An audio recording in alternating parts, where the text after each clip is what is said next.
Cirucci team brief here on August 7th, 2019. It got Johnny and George with me today, and we got lots of great information for you this morning. All sorts of different topics too that all tie the Vatican or that proves the Vatican is controlling world affairs. But one thing I just wanted to start off with was the dialectic between the robber baron, elite capitalists, and trade unions. And the trade unions have been, especially at least in the United States, like trade unions have been like under complete Catholic control since day one. You can look up a group called the Knights of Labor. That was one of the first labor organizations that kicked off in the 1800s. They were a very Catholic organization. They had Catholic leadership. And then just going from all the way to the Abermann Hatton and the Dollar in the Vatican wrote a whole chapter about chapter 13 about the Catholic Church's infiltration into the labor movement.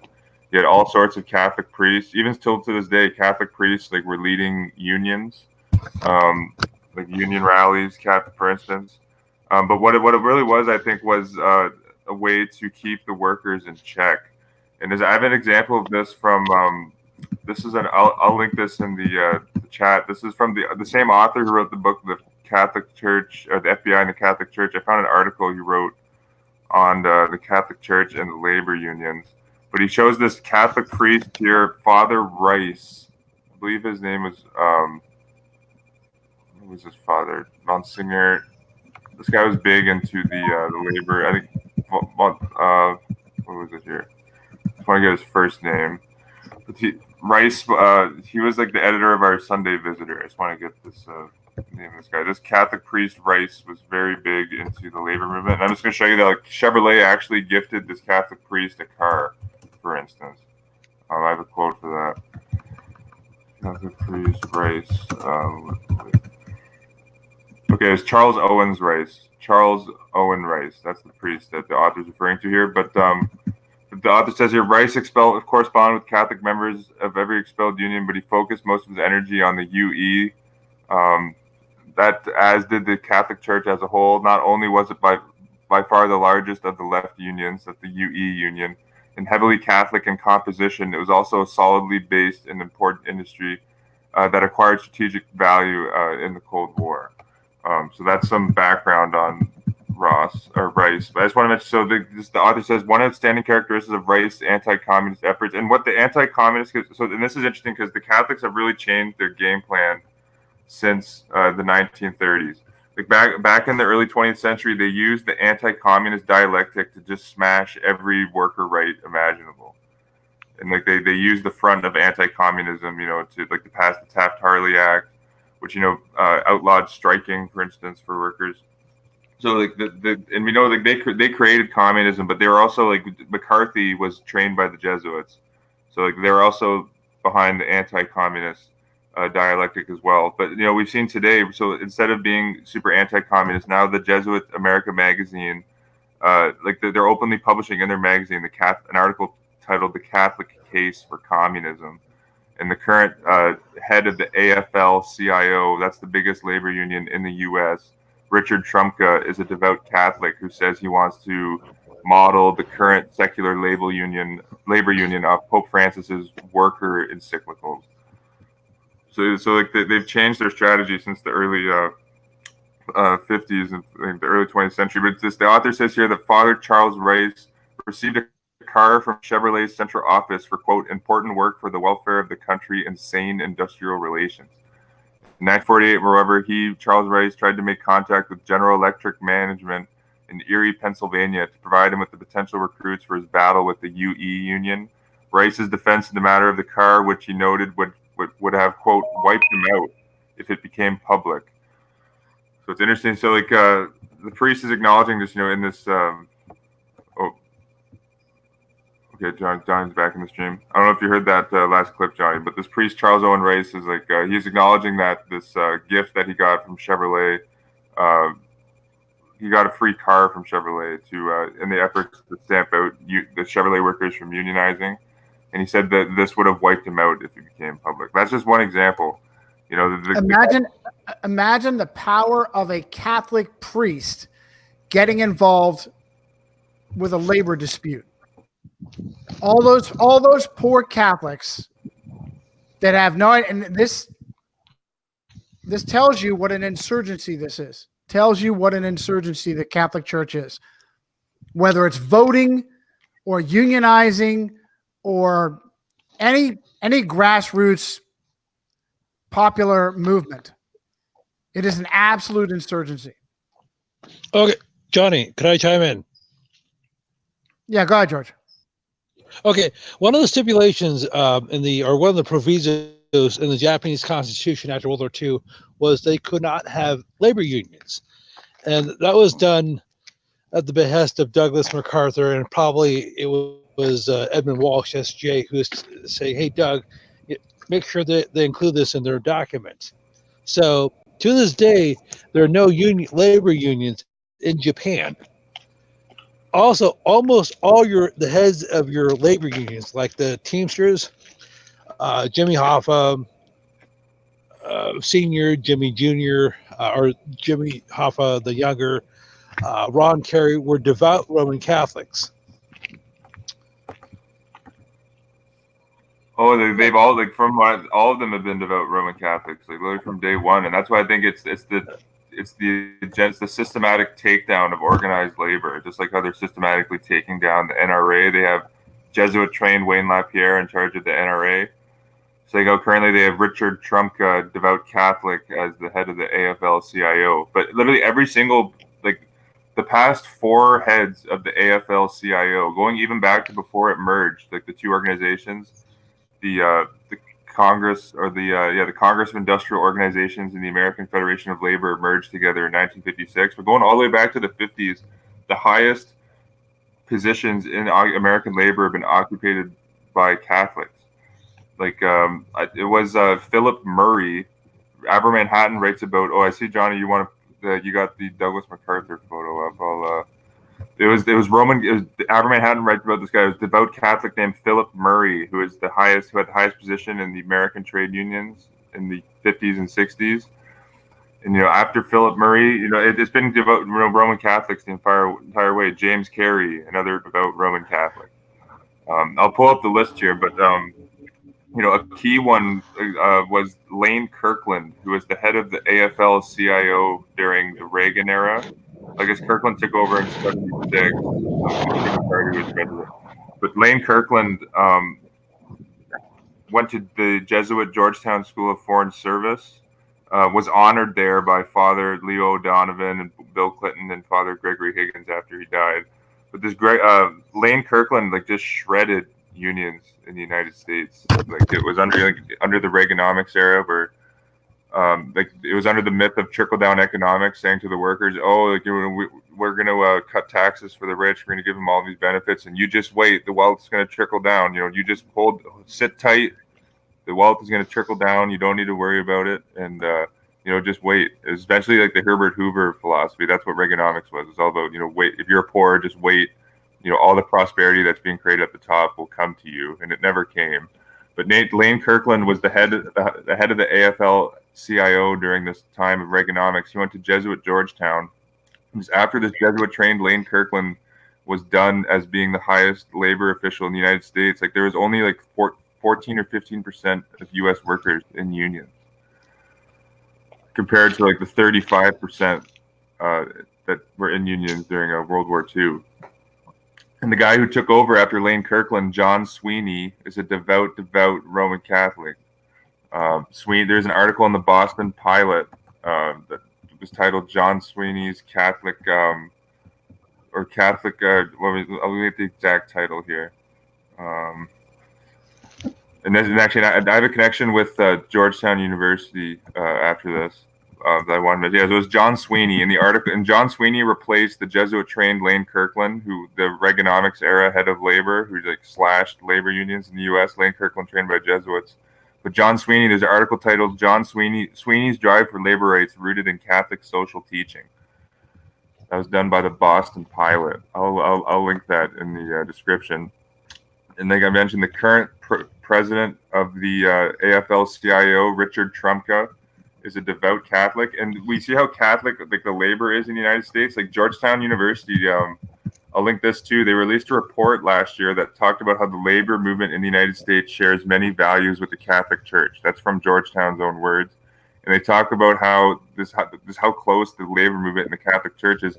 And they surveyed labor groups about immigrant issues, and 62% of Labor Federation presidents want stronger immigration rights issues talked about. So, and while 57% of the Catholic Conference executive directors want advocating for more immigrant workers. So, are you kidding me? So the highest representatives of American labor care about illegal immigrants coming in, Catholic illegal immigrants coming in to steal American jobs. That's what that means. Yeah, whether it's Catholics or Democrats, they all get hammered. And it's really is a testimony to the corruption of the system. How thoroughly left-wing and Democrat the whole organized labor issue is, when repeatedly they get done dirty over and over and over again. The leftists, the Catholic hierarchy, and the Democrats screw the working man again and again and again. And they sure don't get any help from the Republicans with NAFTA and all the other one world centralizing, no borders treason that they push. It's funny because when you get to the truth, there's a couple of issues that I surprised myself in supporting. And it's not necessarily tariffs and whatnot, because making it harder for the average person to buy a product isn't the answer either. And that the tariffs go into the pockets of the corruptocrats anyway. But this issue of organized labor and slave labor, the actual way to confront it, to combat it, is if you didn't have a government loaded with pedophiles and corruptocrats to put direct pressure on the slave labor countries, and not to screw the common citizen in the process, whether it's by bumping up the price of the slave labor goods or whatever the typical, tariffs and whatnot. But I'm absolutely anti NAFTA, CAFTA, all that other crap. And that's what I think about it. NAFTA was passed while you had a Jesuit-trained Lane Kirkland representing American workers, and while you had a Jesuit-trained president, Bill Clinton. How many times does the average working middle-class person have to get betrayed by the Catholic Church and the demon rats? Not that the Republicans are going to do them any better, but how many times do they have to do them dirty for them to wake up? It's a rigged game. It's no different than elections. You get screwed from the left, and you get screwed from the phony right. There is no one on the so-called right with any substance. They're all smoke and mirrors. And their goal is feudalism. Their goal is feudalism. Well, absolutely. That's the Roman fasci, rule under one, the will of the Pope. They declared in Unum Sanctum that the whole world must bow to the Pope for salvation's sake. Everything they do. Okay, John. Yeah, go ahead, George. Oh, excuse me. Please finish your thought. I just want to say that everything they do is towards that end. Everything they do is to push towards the end of, just like Eric said, total fascism. That's why, so many organizations, secular organizations that have nothing to do with the Catholic Church, use Roman, pagan graphics, whether it's the fasci, the Maltese cross. Every single fire department has a Maltese cross in it. Every single fire department has a Maltese cross. Who do they serve? If the fire department does you dirty, just look at the symbols on all their hats and helmets and all that. It's a Maltese cross. Well, it's a great point. The cops here in Niagara Falls have Roman military reefs on every single squad car. People have no idea that Laurel has multiple functions as an image. Its immediate function is a symbol of Roman Empire victory, And older than that is the symbol of drugs and communication with spirits that we Christians call demons. Okay, and I guess there wasn't a coincidence that the suburb of LA is called Laurel Canyon, where they made all those movies. And as Dave McGowan pointed out, partially before his untimely death, all of those contrived the whole '60s rock and roll scene, absolutely contrived by the elites. But it doesn't stop at the CIA, who runs the CIA. That's why we call the CIA the Catholic Intelligence Agency, or Catholics in Action. They call it Catholics in Action because it's so obviously controlled by Jesuit-trained Roman Catholics. Okay, if I can just get to my point.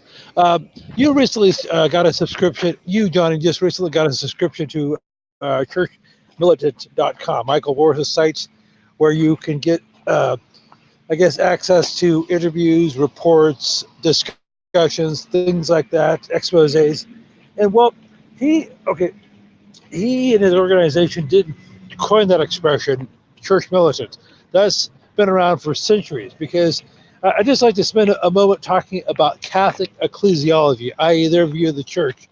And this is material to our conversation. So there's basically three elements to it. Catholics believe in the church militant, the church penitent, and the church triumphant. The church, I'll get to the church militant in a moment. The church penitent is those who've died in a state of grace. Now, this is according to Rome. I'm not saying I believe this, but I'm just talking about according to their catechism. The church penitent are for Catholics who've died in a state of grace and who still have venial sin. They differentiate between mortal and venial sin. Mortal is deadly sin. If you die with unconfessed mortal sin, you go to hell. If you die with venial or minor sin, you go to purgatory for an indeterminate period of time. So after you finish your stint in purgatory, however long that is, you become part of the church triumphant. That means you're in heaven. Now, if I can just go back to the original element, or the foundational element, is the church militant. That means if you're a Catholic, and I'm not saying the Catholic Church is Christian, but they think they are. You're a soldier of Christ. If you're a baptized Catholic, you have to do the bidding of your church. Just as you have in a secular army, you have people with different jobs and different services. You might be a cook, you might be a truck driver, you might be an artilleryman, or whatever the case may be. So, if you are a baptized Catholic in good standing in your church, you're supposed to be serving your commanding general, your Pope in Rome, and he has officers scattered around the world or over the flat earth called bishops and archbishops. So it is the job of these archbishops and bishops, known collectively as prelates, to promulgate the interests of their church by any means necessary.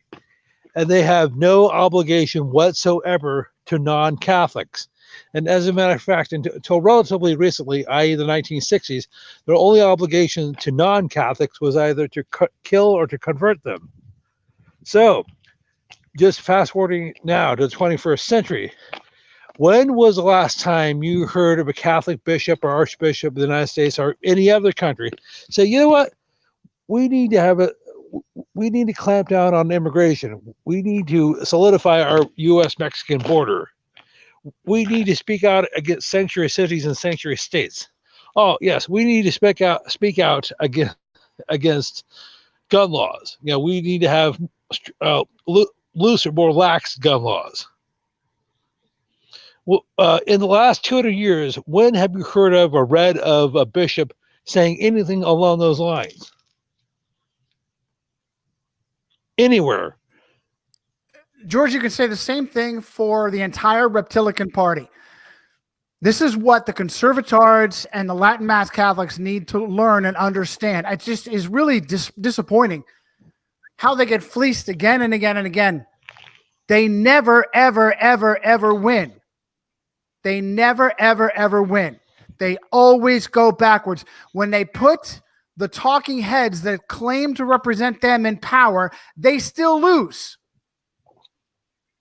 when they send their money to the Catholic-dominated NRA, whether it's born and raised Roman Catholic, drug-running piece of shit, pardon my language, traitor, high traitor, Oliver North or Wayne LaPierre, it doesn't matter. The Roman Catholic Church owns controlled opposition. Well, it's the same thing, exact same thing with the unions. Like a lot of people will be running to the devout Roman Catholic Richard Trumka to help them, fight the battle against the rubber barons, and he's not. Unions are being eviscerated, and Catholics have been in top control of union leadership for the last 50 years, and they've been systematically eroded. Like you got to put two and two together. They're not fighting for the average worker. They always lose. It's time to wake the F up. Latin Mass Catholics, and this is one of the things that I'm reveling in. One of the reasons why I continue to watch church militant videos and play it in the background, even though his attacks on Protestants are sophomoric. They're illogical. They're immature. They have no data behind them. They just blah, blah, blah. And, oh, by the way, Protestant too. There's no substance to it. It's just because he's supposed to hate Protestants, he does. And he'll say the Protestant church has no legitimacy, but let's talk about the papacy having no legitimacy. Like their whole foundation is based on fraud. You have the donation of Constantine, the completely forged document. His biggest, for instance, Constantine supposedly left a letter in the year 350 that was only discovered in 700, 750, 400 years later, that said, "I give the temporal power of the world to the popes." And how expert is the Catholic Church on aging documents and aging relics? That's why a Jesuit, Pierre Teilhard de Chardin,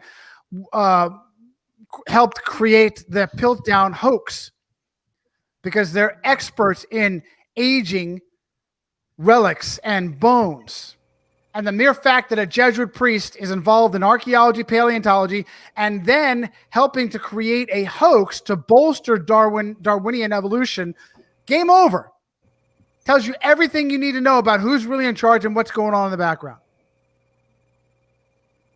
Oh, absolutely. And with all these hoaxes, they pull these guys are mass snake oil salesmen. The people don't realize the Vatican, the Catholic Church is. It's the most ancient corporation on the planet. You can't. There's no scale to measure their intrigue.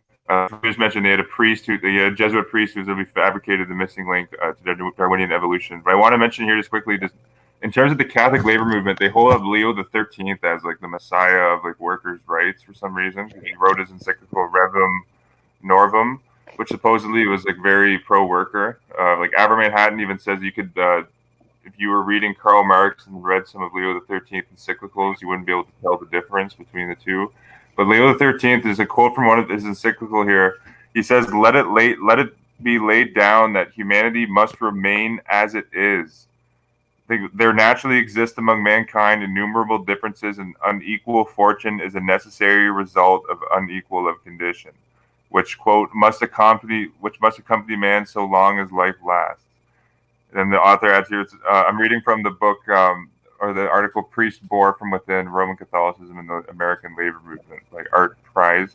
And Art Price says, therefore, rich and poor do not form classes, quote, and but quoting Leo, intended by nature to live at war with one another, end quote. So what Leo is saying to the Catholics, because right now, we're living in it's been this way for 100 years. We're in a historic time of where the 1% robber barons and the church and the ecclesiastical authorities own. Basically, Oxfam put out a report.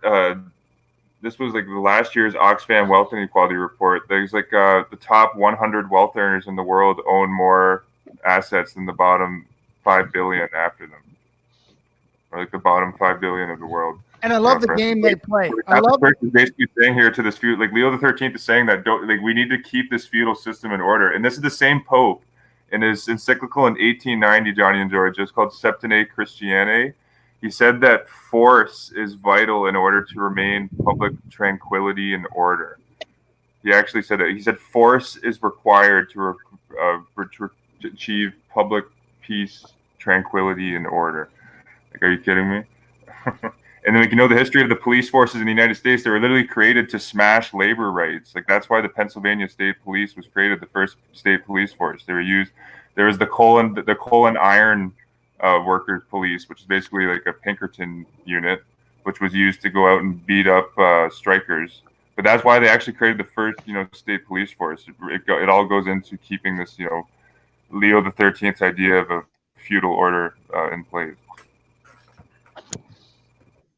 They play both sides, always have, and that's integral to communism in South America, or really any of these governments, that they empower these monsters and these tyrants. And then they get out into the streets with their priests and their muckrakers and their community organizers like Greg Galuzzo, the Jesuit who trained Barack Obama, and pretend to be on the side of the people. Meanwhile, the very monsters that have oppressed the people and live like sultans are in the back pocket of Rome at the same time. And this spins us right back to the robber barons on the one side and the people dying in the coal mines on the other. No, it's a great point. Like, they brilliantly have set up this, dialectic where they're, we got the rubber barons in their back pocket, and then they control completely the workers' attempts to organize to fight against the rubber barons, which they control. It's kind of genius. And from this Art Prize article, I want to read this. That this Catholic priest John A. Ryan was a huge, big liberal Catholic priest in the 30s. Like, this guy's actually credited for being like very influential on Roosevelt and formulating the New Deal. I've seen that out there. But Monsignor John A. Ryan, this guy was one of the most. I wonder if he was related to the robber baron Thomas Fortune Ryan. That'd be interesting. Monsignor John A. Ryan. He had this concept called a just profit, and this was in his book Distributive Justice in 1942. But I just want to read what Art Prize analyzes. What is a just profit? So Art Prize, the author, this article on Catholicism and the labor union, says, what is a, quote, just profit? The most explicit definition to be found in Catholic writings is in the book Distributive Justice, published in 1942 by Monsignor John A. Ryan, who is called, quote, the father of the church labor program in America, end quote. He said that the church advocates, quote, profit sharing, end quote, whereby the worker, in addition to his, quote, frugal wages, would get a, quote, part of the surplus profits. But first of all, quote, owners of capital must be assured of the prevailing rate of interest. It is not feasible to give any part of the profits to workers until owners of capital have attained this prevailing rate, end quote. And then the, quote, prevailing rate, of course, is always the average maximum rate the capitalist can squeeze out at any given time. That's a good point. So that's Ryan is basically just, it's like this Jesuitical doublespeak. He's just like allowing the capitalists to fleece their workers. And then the Art Prize continues, if there's any, quote, surplus profit left, says Father Ryan, this should go to, quote, to the workers exclusively.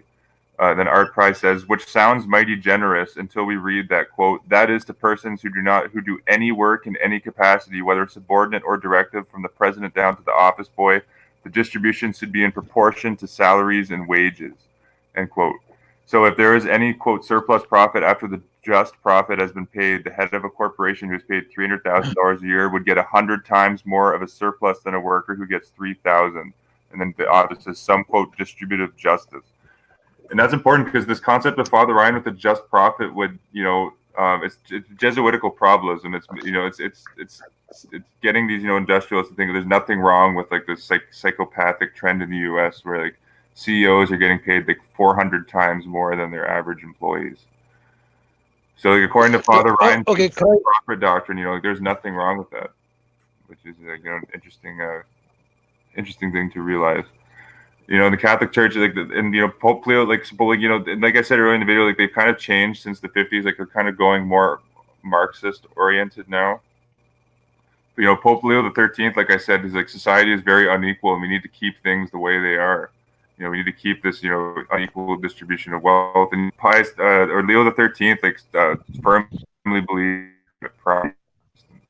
So if you just look at writings of Leo the 13th and Pope Francis, you can see how like the dialectic Francis is playing the, the Marxist dialectic of being all about the worker, but while Leo the 13th is basically like a John J. Raskob type of capitalist. It's just an interesting dialectic that's going on. Well, could I just chime in for a moment, Eric? Most Catholics, and in matter of fact, most non-Catholics, are totally ignorant of the fact that it was the Catholic Church that created communism roughly 40 years ago in South America. And they, as a matter of fact, they perfected it in South America hundreds of years ago. Most people believe, regardless of what their religious affiliation is, that communism came about theoretically about 150 years ago, 160 years ago, whenever Karl Marx came out with his writings, and it was roughly 100 years ago in Russia. That is what we're taught in schools, and that is what most people believe. Also, most people believe that communism is antagonistic towards religion in general and the Church of Rome in particular. Therefore, if you're a good Catholic, you need to be anti-communist. That is what that's what officially I think Pius the 11th wrote an encyclical saying no Catholic can be a communist and a Catholic at the same time or something like that. Yes. So I can understand why most people are confused. However, something we've discussed ad infinitum. How many of your thugs, how many of your dictators are trained by the Catholics in general and the Jesuits in particular, vis-a-vis Fidel Castro and his brother Raul? This is Joseph Stalin. The list is almost George, endless. Just those two Castros. You had a Jesuit-trained Castro in charge of Cuba now for almost 60 years. Yeah, so that's a long time to be in charge. Cuba's a mess. Like there's some documentaries like the doctors are getting paid less than like cab drivers out there. It's like a mess of a communist utopia. I didn't mean to catch you up there, George. Keep going. Okay, so this is I've come across somewhat people who are similar to Michael Voris. They're either disinfo. Okay, I'm not sure if Michael Voris is a sincere Catholic or he's a disinfo agent. Who knows? Because he, some of the material that it comes out with has been outstanding, or he or his organization. However, his anti-Protestant bashing can be a bit grating. Oh, I agree. Now that you bring that up, George, I don't know if you guys have seen this. This was an older video I found of Voris, but I found a video with him where he completely outs Solinsky. He does a little bit of gatekeeping, saying that Solinsky was out to subvert the church, and the priests he was working with were kind of naively duped by him. But he did a whole video showing he gave names too. He named this Egan bishop in Chicago. He talked about how Solinsky was close with the archbishop, and he was being toured around all the Catholic facilities. For instance, I want to find that and link that in the description, just because I was surprised that Voris outed Solinsky in as much detail as he did. Well, Voris did a video recently, within the last week or so, about Baltimore, Maryland, about what recently I guess Trump had denigrated that town, and he said it's a rat-infested hellhole or something along those lines. And Voris did a response, and he said, the president's absolutely correct. It is a rat-infested hellhole because Democrats run it. And however, Voris said, and of course, the Catholic Church there is not going to say anything because they don't want to offend their Democrat masters. Whereas, as Johnny said in one of his recent videos, that no, it's the other way around. The demon rats are subordinate to Rome, as are the reptilicans. Voris needs to figure out. Just real quick. Actually, sorry, Johnny. What were you saying? Voris needs to figure out he's losing again and again and again for a reason. The entire hierarchy of the Catholic Church leans hard far left. That's because, just George, as you pointed out, they founded communism on the writings of Thomas Aquinas, and they gave it to a Jesuit-trained Jew, Karl Marx, to be the face and the Jewish, the name behind it. And this is real quick. This is according to biography.com. Karl Heinrich Marx, one of 9 children, born to Heinrich and Henrietta Marx in Trier, Prussia. Father, a successful lawyer, revered Kant and Voltaire. Father was a Jew who revered Voltaire. Voltaire was the atheist, born and raised devout Catholic, and trained his entire life by Jesuits. Passionate activist for Prussian reform. Both parents were Jewish with rabbinical ancestry, but Karl's father converted to Christianity in 1816 at age 35. This was likely a professional concession in response to an 1815 law banning Jews from high society.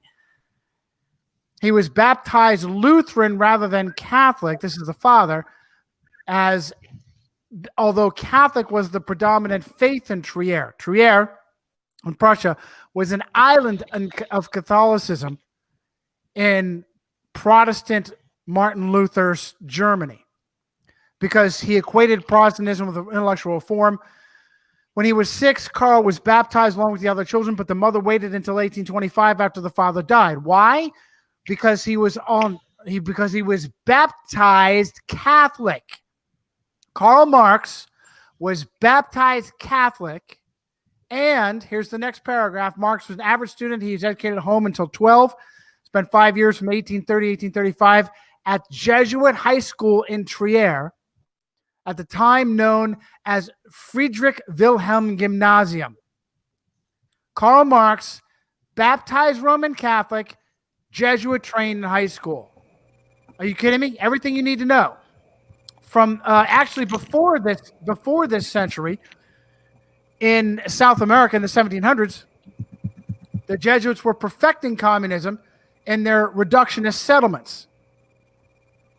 And that's why Jesuits like Taparelli came up with social justice. Jesuits were behind this the entire time, all the way in through to Chicago.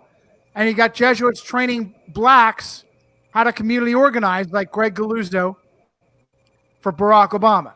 Oh, that makes sense. And just, Chicago, Johnny, was a haven for Ustashi, Croatian Catholic war criminals. Like I did one of my videos on the Jesuit priest Dragutin Camber. I actually discovered there was like a committee in Chicago called the Committee for the Liberation of Krunoslav Draganovich, who is the Jesuit-trained concentration at the Jasenovac concentration camp. This group had connections to the first Catholic governor of Ohio was talking to him. Oh, what was his name? Lausch, I think was his last name. The first Catholic governor of Ohio was connecting to this group. This Krunoslav Draganovich Liberation Group had a tax-exempt status, even operating in the United States, but they were based in Chicago. And I want to mention that because like a lot of people don't realize that the Nazis and the Ustashi were big on the social justice narrative. Like I have a quote. It's in. I'll link this in the chat later on from Edmund Paris's book, Genocide in Satellite Croatia. He quotes the Jesuit priest Dragutin Camber writing a letter to his Nazi brethren saying that we're crusading for social justice all over the world. So the Nazis, were big into, we're trying to do social justice to make the world a better place. That was the name of Charles Coughlin's magazine. He had the Social Justice magazine, back in the 30s. And, Charles Coughlin in his magazine was openly saying that, like, the end of democracy will happen in America. He blatantly said that September 1st, 1939. It was the same address Coughlin said that we predict that the National Socialists of America will come to power. I'd be like one of the magazines you sent me showed that Coughlin was in direct communication with the Nazis in Germany. In fact, was receiving money from them. I can't remember which it was. I'll look it up. I'll have to go on my EPUBs and look up how. I think it was converted Catholic. Yeah, when it was converted. They had lots of information on Coughlin in there. Was it the J.J. Murphy? I don't know if it was this one. J.J. Murphy's article, "Clerical Fascism in the United States," covers Coughlin quite a bit. I'll link that. People should read. And Coughlin had police protection at all of his anti-Semitic rallies. He would tell his Christian fronters, don't worry, the police got your back. When you get pulled over, just say you're with me. and everything will be fine. So, but wait a second. Donald Trump has used similar language. He's basically said, if things should fall apart in this country, I know the cops and the Hells Angels and people like the motorcycle thugs have my back. Yeah, sure. It's no different than. I didn't know he said that. He's had a couple comments. I've covered. I think we covered this on a previous show. He had a comment talking about MS-13 gang members. This is the initial phase. It's like the Nazis dehumanized the group first. He was saying to these cops at a police union rally that be rough with these guys. Like just throw them into the back of the car. Like he literally said like be rough. With these guys, which is just bad sign. At the same time, Trump signed an executive that now the police is getting, armored personnel carriers, MRAPs, Bradleys. Again, Obama briefly shut that down in like 2013. They pretty much got all this equipment under Obama in the first place. But Obama, cut the funds. But Trump signed an executive order to, give all this military, 40% of it's brand new military gear to the cops. And, so you put two together, he's giving all this gear to the cops. He's encouraging cops to be violent. It just, it doesn't look good. Trump went to Jesuit Fordham. He's here to protect the robber baron class. Look at like his Secretary of Commerce, like the guy in charge of the commerce in the U.S. right now, Wilbur Ross, is like a multi-billionaire hedge fund manager who was educated by the Jesuits. Wilbur Ross, literally, this is on his Wikipedia. Like, I couldn't believe this. He drove, guys, 2 hours each day to go to Jesuit Regis High School from New Jersey. 2 hours back and forth. Like, that's dedication. Like they have a total lock on coercive force. A total lock on coercive force. All the cops, all the military, and the paramilitary, the pseudo cops. This reminds me of a name that came up for us not too long ago. Eric, I don't know if you remember this. Curtis Sliwa, Sliwa, the CEO of the New York street gang, the Guardian Angels. He's also got like several talk shows. Searching this guy right now. Several talk shows. Polish, Italian, devout Roman Catholic, educated at Jesuit Brooklyn Prep.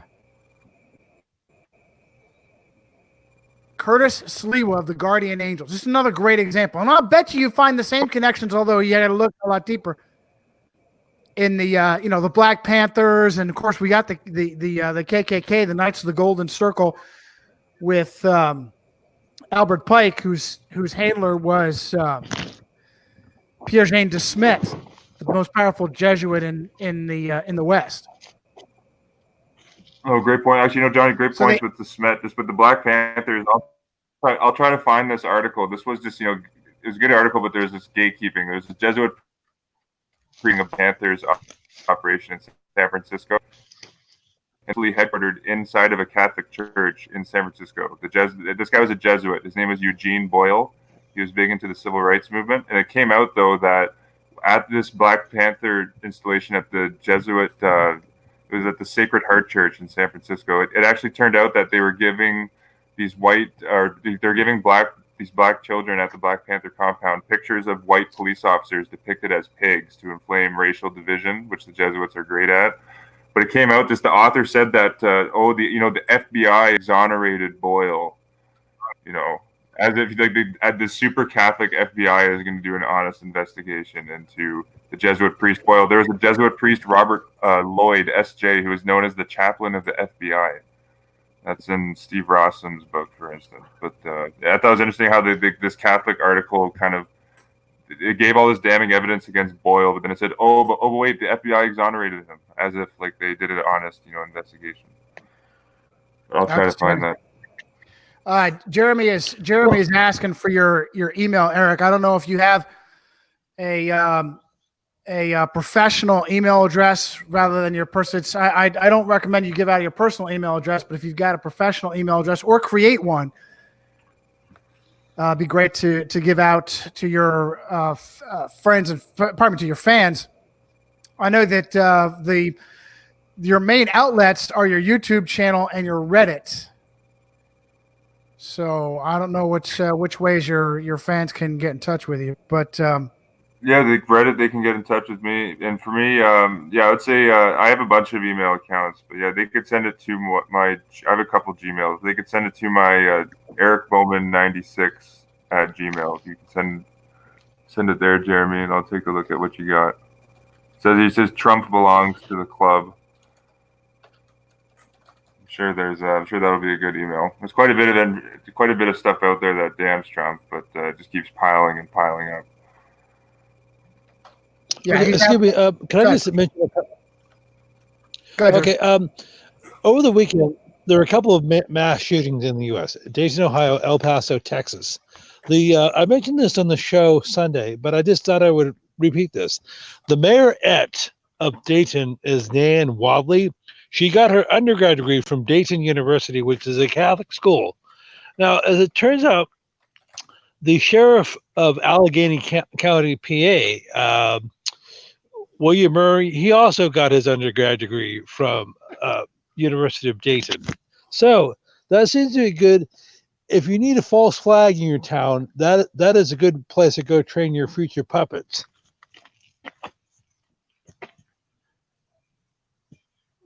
Yeah, good stuff. I'd say in any situation, it's good to have them being Catholic educated. Like Sandy Hook was only like 15 miles from Jesuit Fairfield University, and the entire family was all the supposed victims were and the family members were baptized into the St. Rosa Lima church like before the shooting.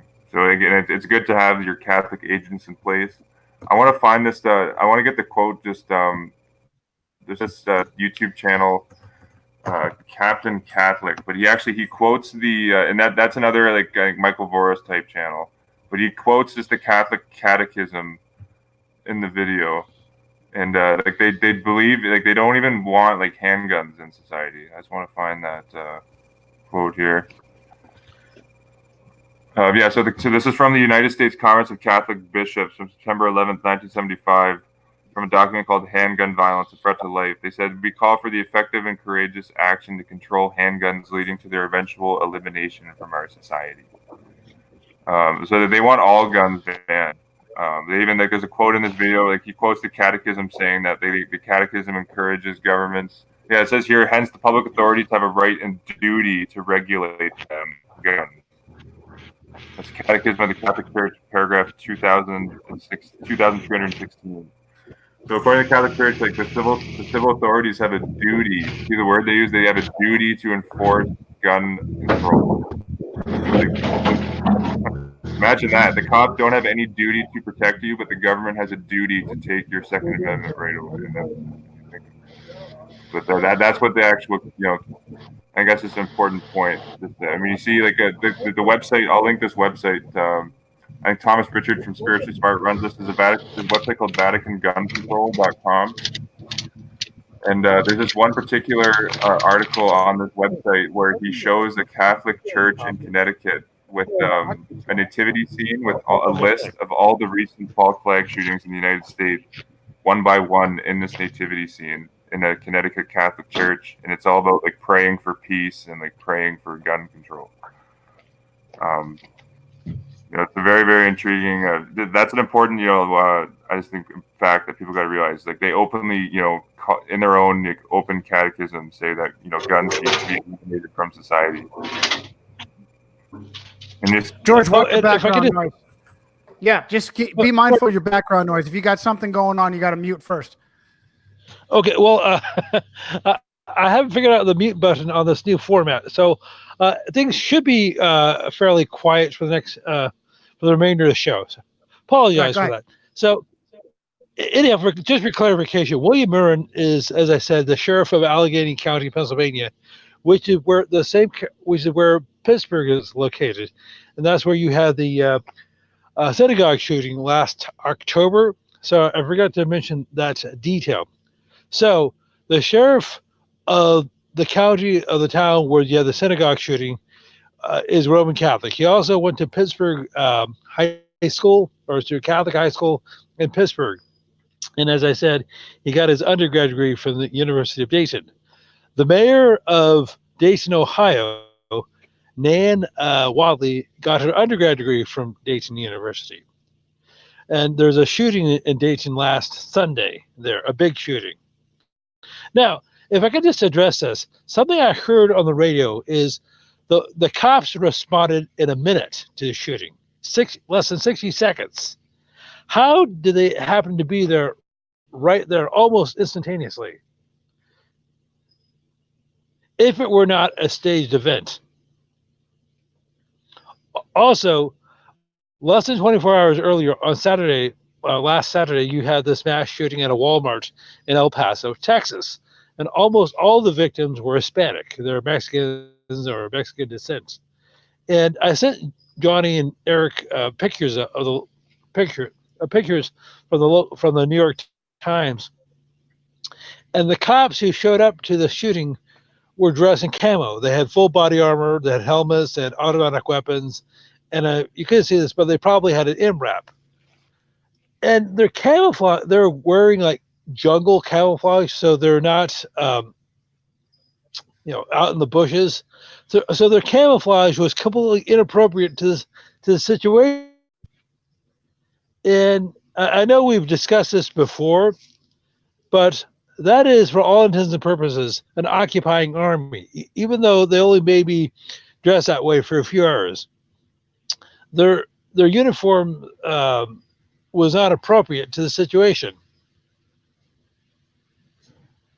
Oh, absolutely. Yeah, and even just with the police responses in El Paso and Dayton this week, we've seen the police state out of control response. Just even in Canada with the manhunt for those two teenagers that are on the loose, they've turned this little town of Gilliam, Manitoba, into like a lockdown police state. They're just like in Boston.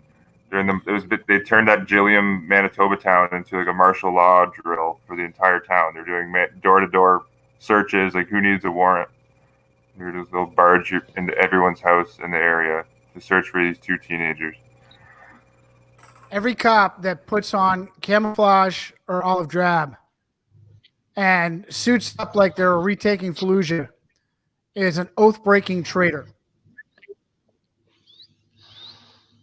Every cop that does that is an oath-breaking traitor. The purpose is coming from the child-raping scum in their hierarchy to send the message to every citizen. You have an occupying army, a standing army, forcing you to stay in line.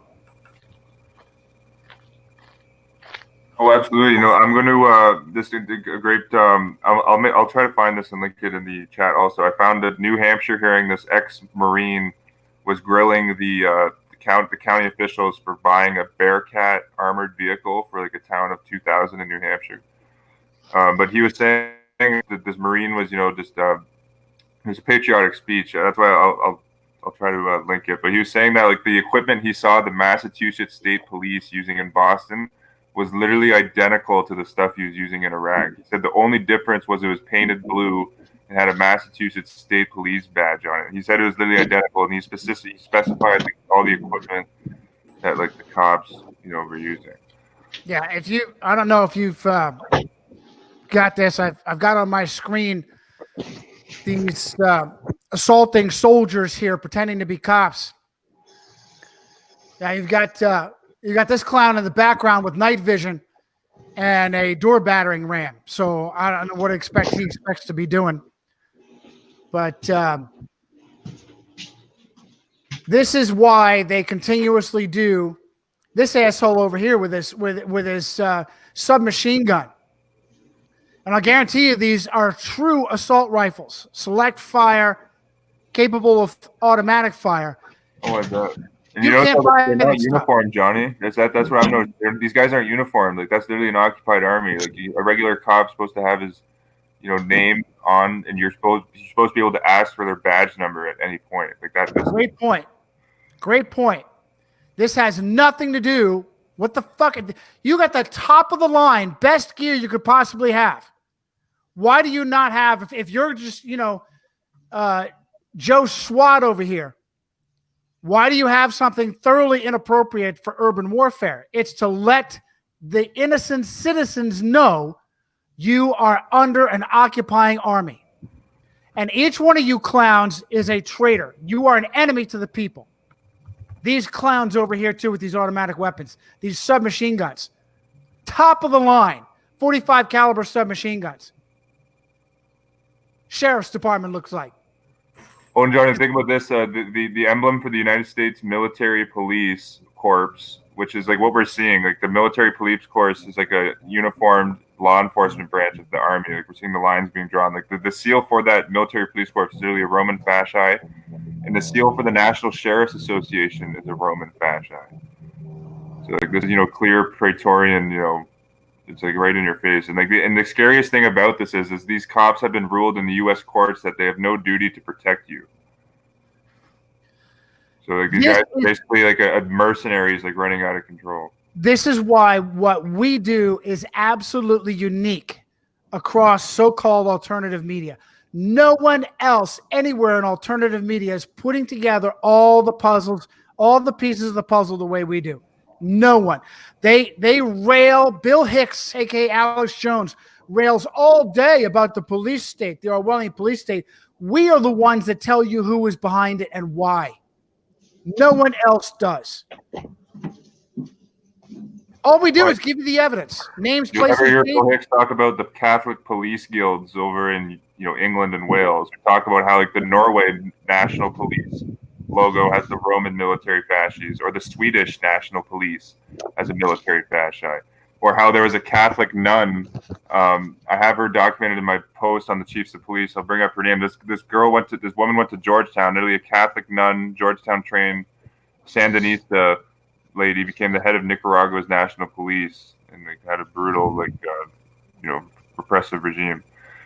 Let me get that name up because that's significant. This woman was literally a Catholic nun who became like a police chief, and this is just stuff that only we're talking about. It seems like Those must be the same Sandinistas that Virginia senator and governor and Hillary's VP selection, Tim Kaine spent his time with during his Jesuit retreat.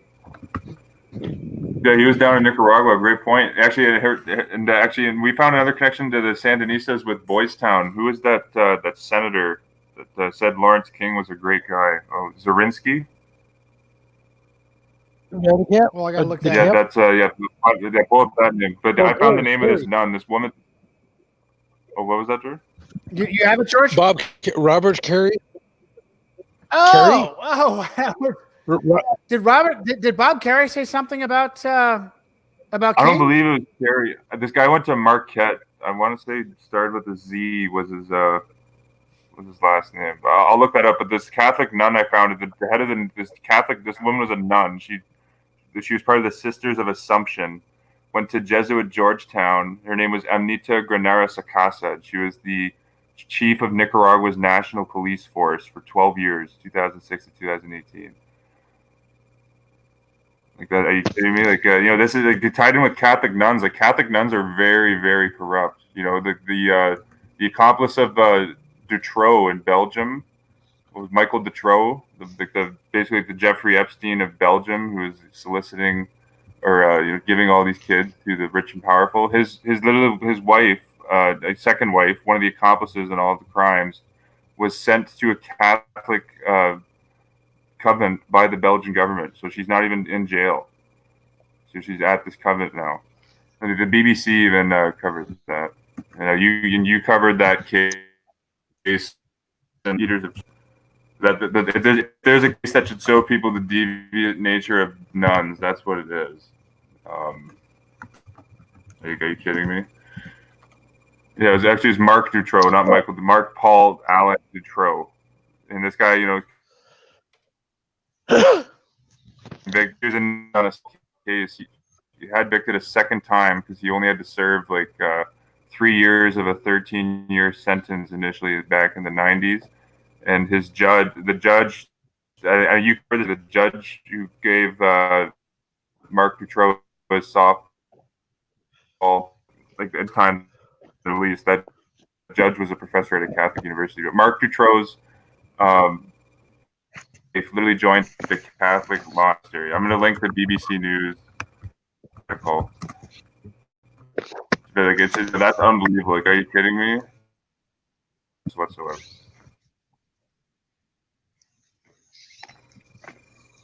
Let me pull up the. Yeah, I'm trying to pull that now. Go ahead, George. Okay. An expression that's been popular for years. I'm not sure how long. It's called social justice warriors, where people on the radio, like Rush Limbaugh et al. Or Mark Darius will talk about. They'll use this expression to denigrate the left, and it is true. And they talk about how you need to use gender neutral, gender inclusive language, such as instead of saying mankind, you say humanity. Instead of saying fireman, you say firefighter. Things like that. And that's true. That's correct. However, people don't realize what Limbaugh and Mark Dice and others don't say is it was Rome who concocted that whole philosophy.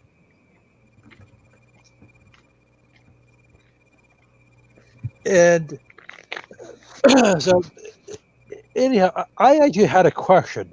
Oh, okay, well, just before I had a question, I just wanted to talk about an event that took place a couple weeks ago. There's a town called Gilroy, California, which is a couple hours south of me. It's near San Jose. And each July they have a world famous garlic festival. Something like over 100,000 people go to this event over the weekend. And there was another shooting there, and the shooter was from Nevada. I believe his name was William Ligon. And so it turns out the sheriff of the county where it took place, Santa Clara, is Lori Smith. Yes, that's her name. She's on the advisory board for the University of San Francisco. Also, the district attorney for Santa Clara County is Jeffrey Rosen, and he is an adjunct professor at the University of Santa Clara. So I just thought I'd throw those facts out. No, great information. Yeah, they got full control. I think I documented Lori Smith in the post I did on my documenting Jesuit trained chiefs of police. All the counties. I probably documented 8 or 9 counties in the area to the Bay, near in and around the Bay Area that have Catholic Jesuit trained sheriffs. And just I pulled up for the viewers. I linked the articles.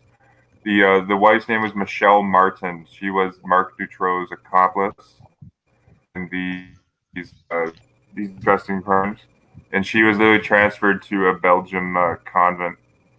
Like there should be people rioting in the streets with pitchforks. Like that's outrageous. And these in Colombia, this was last year. Like the Catholic nuns in Colombia were shoving girls' faces in toilet bowls. Like, are you kidding me? Like, that's where you decide to put this woman who's been involved in sex trafficking, rape, mutilation, murdering of children. That's the one you decide.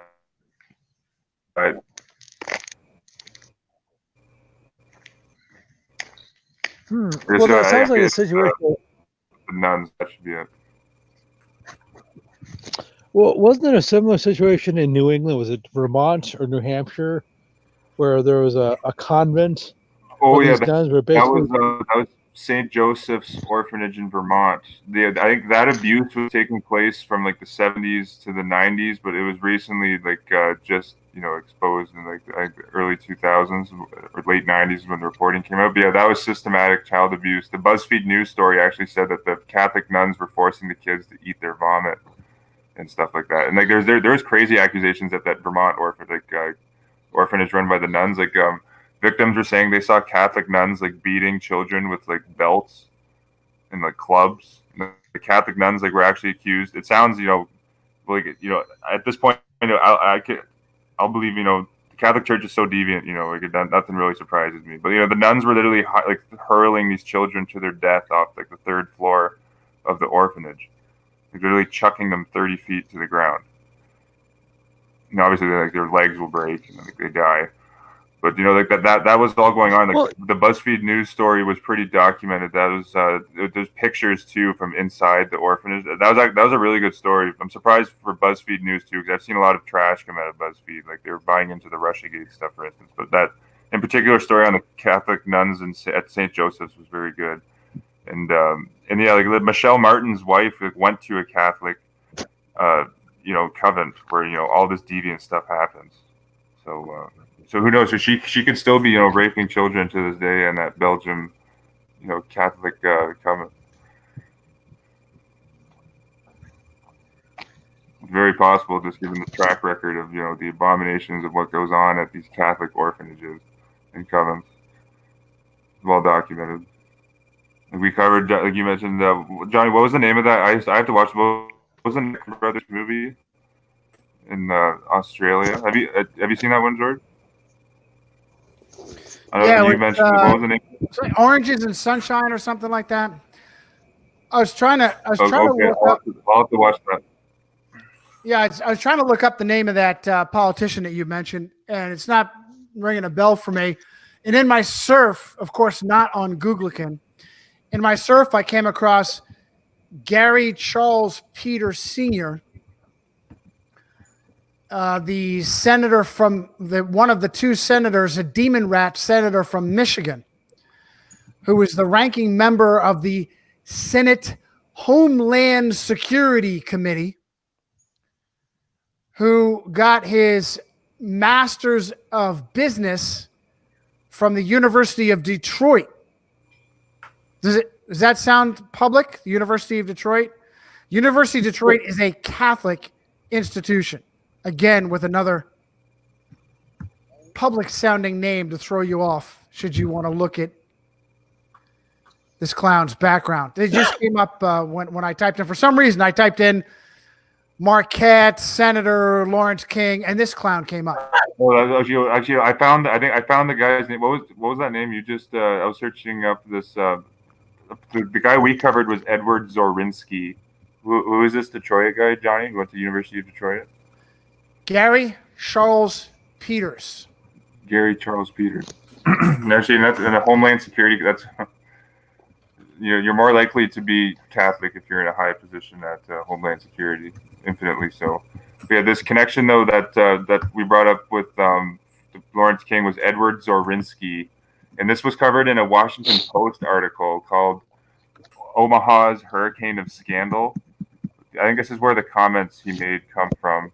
Yeah, so the Jesuit-educated Edward Zorinsky said that he hailed Lawrence King as a young man of integrity and one who's rendered great service to the total community. That's what Jesuit-trained Edward Zorinsky said, and he was the mayor and a senator in the Nebraska area. And this is the same guy we mentioned who was advocating U.S. taxpayer dollars go to the communist Sandinista liberation movement down in South America, which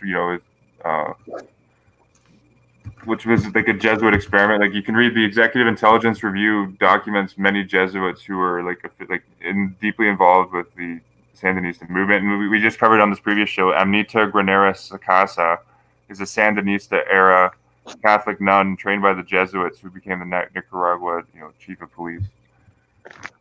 Yeah, good memory. But Zorinsky was that connection to the Jesuit connection to Lawrence King. If anybody needs that, I'll put the link, but only hit that link if you have a browser to spare. If you want the actual Washington Compost article, send me an email, johnny@johnnycirucci.com, and I'll copy and paste it into the email for you.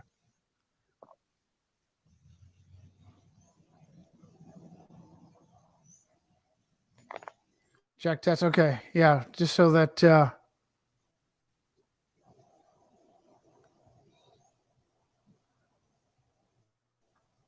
make sure I came out here. Okay, there it is. System's kind of slowing down. I can't hear anybody right now.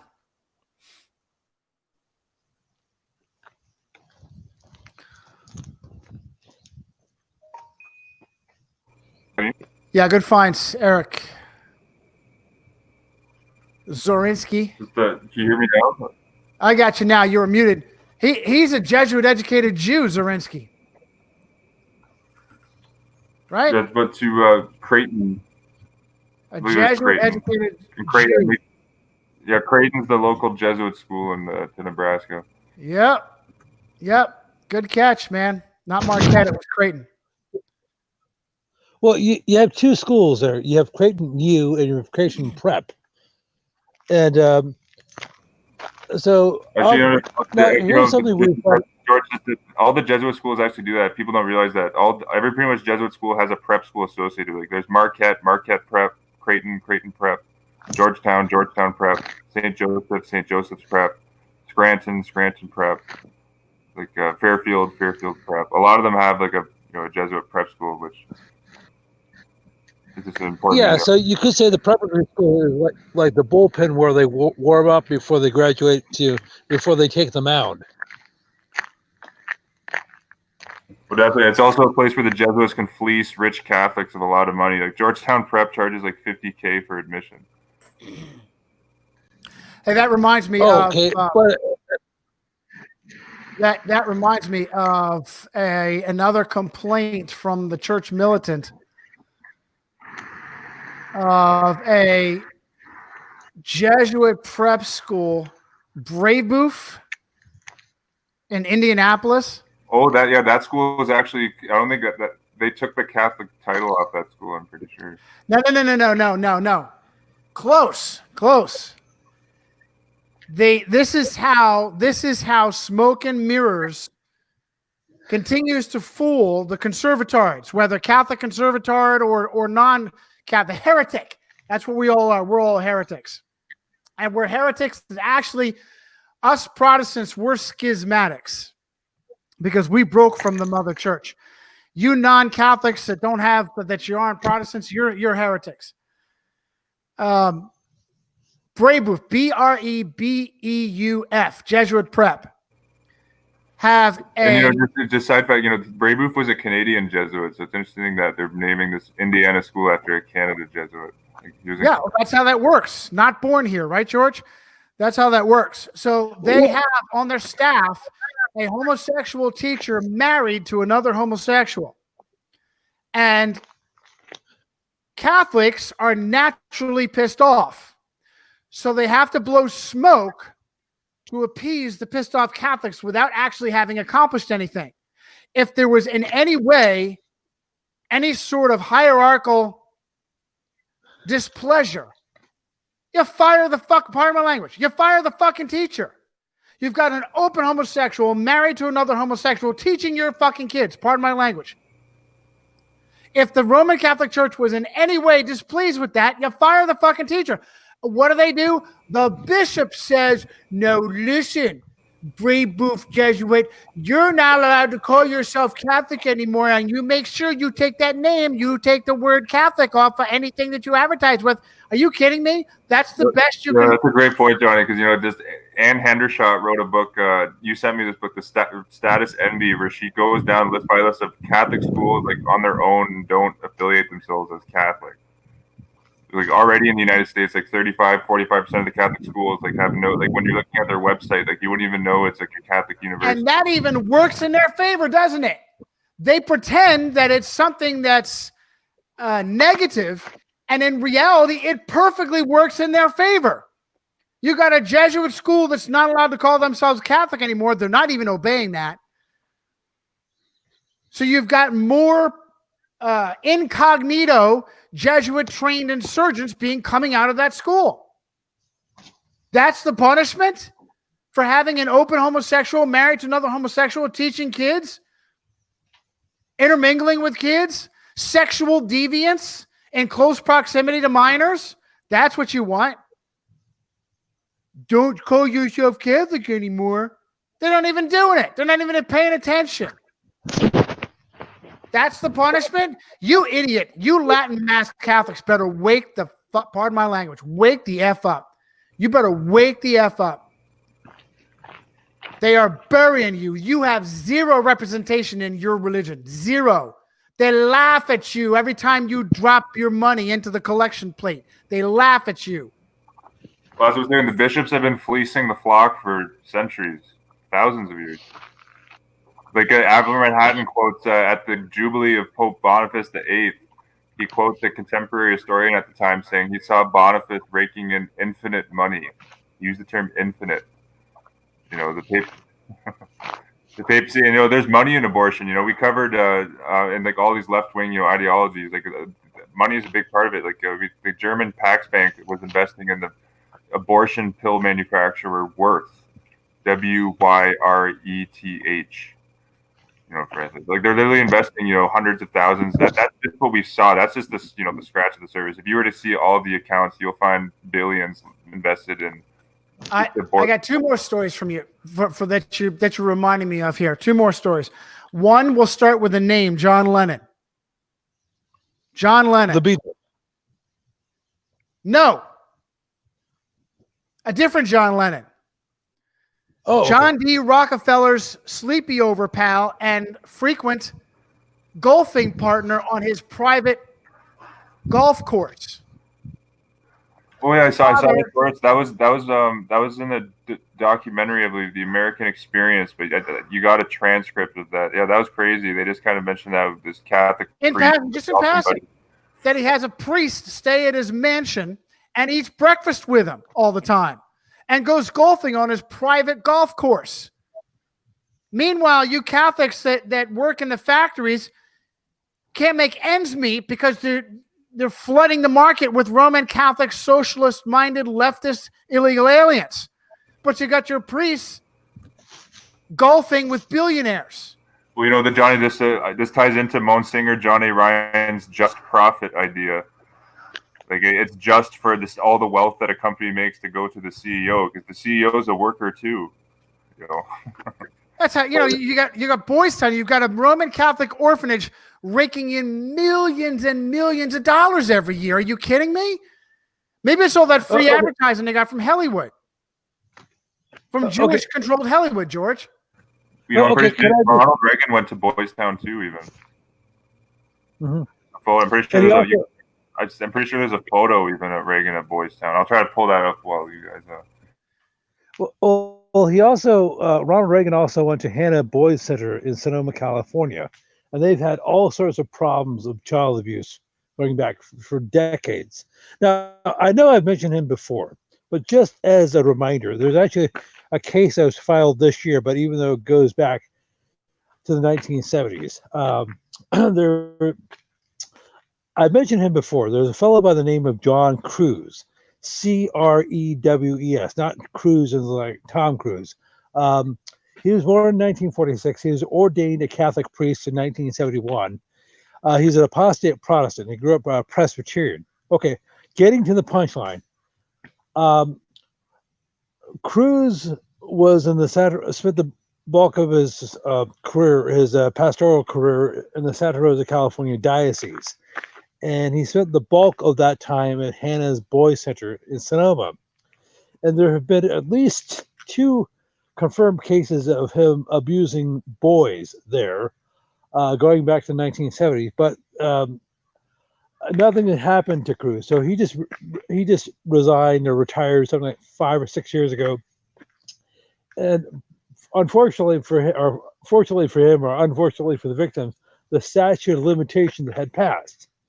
Now, Cruz, in addition to being a Hannah Boys Center, he taught at secular schools as well. He also taught at the local junior college in Santa Rosa. He taught Latin and philosophy at night. He was also in the U.S. Naval Reserves for 25 years, where he obtained the rank of naval captain, 06, I believe. He also got a master's degree in counseling from the University of San Francisco. So Cruz, I guess, typifies most of the major talking points Johnny has had for the last several years. So he actually was affiliated, obviously, with Rome, with secular education, military, things like that. So, and he committed these crimes, for decades, but he was untouched. He was never arrested. He was never fined. He was never incarcerated. So I understand he's living in Florida right now. Yeah, no surprise. I got one more, and then I got to go. I've got this Latin Mass Catholic whining because the Toronto homosexual church movement was founded by and led by Jesuits. And I'll post this Latin Mass Catholic and his blog in the chat as a link. He calls himself, and he venerates Pius number 10. He's probably an SSPX secret society militia member, just like Timothy McVeigh. Vox Cantoris. Canadian Jesuits admit being behind Toronto's, quote, gay church movement. On this feast of Saint Ignatius of Loyola, I present to you some of his sons. May he intercede before God Almighty to drive these filthy perverts out of the society of Jesus. May he slay them and execute God's holy judgment on these filthy perverts, as this image suggests, with Heresiarch Luther. And the picture is of this spawn of Satan supposedly killing Martin Luther, which is all part of these perverted Catholic pipe dreams. And here's the link of the Canadian Jesuits. I'll put this in the chat. The Canadian Jesuits, all-inclusive ministries, leading homosexual masses and homosexual religious. I got news for you clowns. They are the ultimate, you idiots, you morons. They are living exactly as your St. Ignatius wanted them to. All in for the Catholic Church, all in for their agendas, which are far left and sexual deviant. That's exactly who your St. Ignatius was. This is your church. This is your religion. Know it, understand it, you idiot.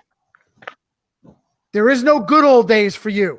That's why 100%. That's why you lose again and again. As a matter of fact, Michael Voris, our dear friend, the militant, was complaining about another far left bishop being enthroned there in Washington, demonically controlled. I don't know if you guys see that video at all. Oh, and just with the good old days, like when they want to go back to the good old days, like what? You want to go back to the Inquisition? Like you want to go back to the days? Yeah, like you see, like Pope Pius IX literally condemned freedom of thought, freedom of expression, freedom to like associate with who you want to associate with. He condemned basically every single like right that was achieved by like the Protestant Reformation, just in his syllabus of 1864. I believe it's Wilton Gregory, the Black Archbishop of Washington, D.C., another far left. Yeah, Johnny, that guy was in charge of what was the report the Dallas report in 2002, where the priests were like, "Oh, we're gonna be more transparent. We're gonna tell law enforcement." But I think that was Gregory that was perfect. A pedophile enabling bishop who's almost certainly, by the way, you're never allowed to see bishops and cardinals as child rapers. Only low-level priests. How do you think they got as far as they did? Because they're also child rapers. You're just never going to see anything from the papist press unless it's a fall guy like Gigan. What's his name out of Australia? Pell. Yeah. Unless Pell is the only non-priest. I've never seen a bishop, never seen a cardinal. Pell is the only one. And what did they allow? What did they out? He touched some kid's ass in a pool 30 years ago, and that's the only thing they allowed for him. And he's the one that has an accusation of being a pedophile. I guarantee you it's always more than that. Not just on Pell, but all the cardinals and bishops. You're just never allowed to see it. And I'll guarantee it's the same thing for this clown, Gregory. Oh, Johnny Gregory's also trying to he's black, so he's going to be buying into. So he's already started this. So the fact that he's a minority, he's attacking Trump and Trump's being so mean to those illegals. And that's Trump's job. Trump's job is to be an ass. Pardon my language. His job is to be an asshole. As big an asshole, and he's really good at it. His job is to be as big an asshole as he can possibly be, to take everything, and you conservatard morons, particularly you Latin mass Catholics, and Boris is a trumpet. Boris is a trumpet. He'll wave the flag for Trump. Why shouldn't he? He spent 2 years at Fordham and then transferred to the secular University of Pennsylvania, just like his daughter that he has sex with, Ivanka, from Georgetown, the University of Pennsylvania. With Boris, I don't want to go too personal with them, but it's been he said this. I guess he invited it because he put it out there. Like, he admitted that he used to be a homosexual. He did a video about it. Let's hit this real quick. Okay, he is perfect. Listen, honestly, I have warm regards for this guy. I have warm regards and sympathy. There has to be some level of disingenuous lying, but I think it's internal. I think he's lying to himself. I think he really does believe that he's on a righteous path, but he's got to lie to himself about some things. And what I credit him for is he doesn't lie to himself about other things. And because he's a reformed homosexual himself, now you're right, he was forced. Apparently, y'all go back and check this out, where he does a video explaining his past. He says, according to him, Dolan in New York was going to release his past to discredit him because he was becoming too powerful. Dolan in New York was going to release the information that piece of shit had on his past to discredit him because he was becoming too powerful. Well, I'm sure Dolan had lots with the way the confessional system works. I just wish that all the dirt on Dolan was available, because I guarantee you, the Pope of America, the Pope of New York, the Pope of America, more than it's picked right up where Nellie Spellman, aka Nellie, left off. Guarantee you. Well, Dolan literally has he lives in a 35 million mansion. Unbelievable. Unbelievable. Perfect. So, Johnny, if I can just say this, I'm just saying, because Pope Francis is they're all his papacy has all been about we're about helping the worker. Where the papacy is, the Catholic Church is all about helping the little guy. We're about workers' rights. The current AFL-CIO Secretary Richard Trumka is I'm going to work with the Pope to be a worker-friendly program. And you're seeing their bishops are literally living in millionaire estates. They have they have their own hedge fund accounts. They have multiple properties. Dolan has another mansion in upstate New York, for instance. Unbelievable. $35 million, George. $35 million. You Latin mass Catholics need to wake up. Wake up. I have nothing. My biggest concern, George, before you jump in, my biggest concern is I have not noticed a wedding ring on Michael Boris's hand. I'm worried that he is coping with his past by becoming a lay priest and using Roman Catholic celibacy as the way to escape his past, and has been. I'd much rather see you, Michael, get married to a woman. Mm-hmm. Well, I know that he's he's vowed not to get married. Well, I'm not sure if he's. Oh, good for you. How'd you find that out? Oh, okay, but this reminds me of something that Johnny, you've talked about before. Is in order to obtain any level of prominence anywhere in the world, and particularly here in America, is you had to opt for compromise. And the same thing applies, or is especially true with the Catholic prelacy, bishops and archbishops. Basically, just as if you want to rise up in the ranks in the U.S. Army, you basically had to be willing to kill your own mom, or sacrifice your own men, or kill civilians, or whatever. Yeah, pause, George, just for a second. Pause just for a second. I'm going to back you up on that. On that. Big part of that, part of that, let me just back you up real quick. A big part of that is the striation between the enlisted and the officer corps. They want the enlisted to be as separate from the officer corps as possible so that you can grow up to be a good Ferdinand Folks. So that you can be distanced in the same way that they send their clergy to a different country.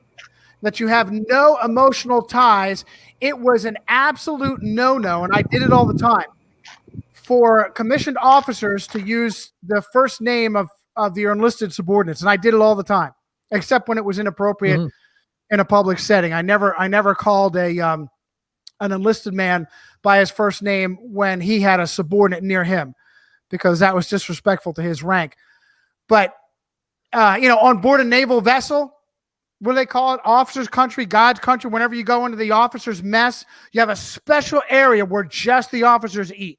You got a special officers' club. You have a separate enlisted NCO club.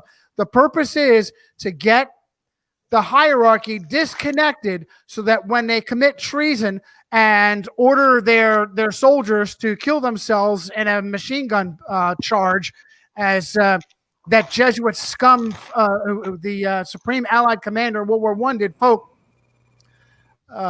that's what they want. So I'm pardon me for cutting you up. I'm just backing you up. Finish your thought.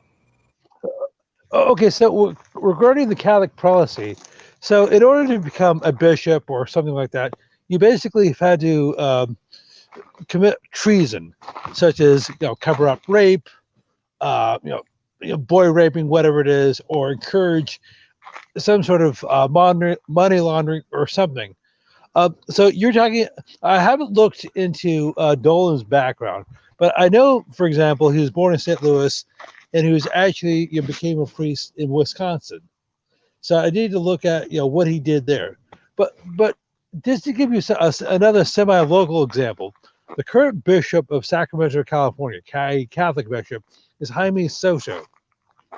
I know I brought him up before. He was born in 1955, and he's from Southern California. So he spent decades serving in the WHOR in Orange County, California, by helping illegal immigrants, Latino Catholic immigrants, get resettled into Southern California, getting them housing, getting them jobs, getting them welfare. So he is rewarded for his services in 2007 by being elevated to the Bishop of Sacramento, California. And since then, he has traveled all over the state of California and the U.S., talking to local, testifying at city council meetings, state legislatures, saying why that particular town or that state or whatever needs to declare a sanctuary status. He's also testified before the U.S. Congress numerous times, saying, "Oh yes, we need to grant amnesty. We need to relax our immigration laws." So that is how Jaime Soto became bishop. And I'm surprised he's not an archbishop. And, he may obtain that rank before, he checks out. So just give you one example of that.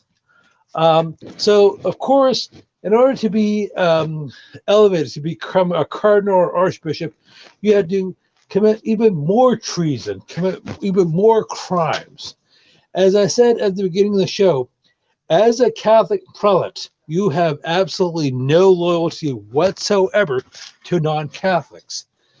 Their needs and wants and desires are immaterial. If that means, for example, inundating your country with millions, tens of millions of de facto Catholic invaders, or saying, we need stricter gun laws, or whatever the issue may be. And so, as I said, there's a reason that brings us full circle, bro. That brings us full circle. How the Catholic Church, the Catholic hierarchy, and the Demon Rat Party are all vehemently against the common man.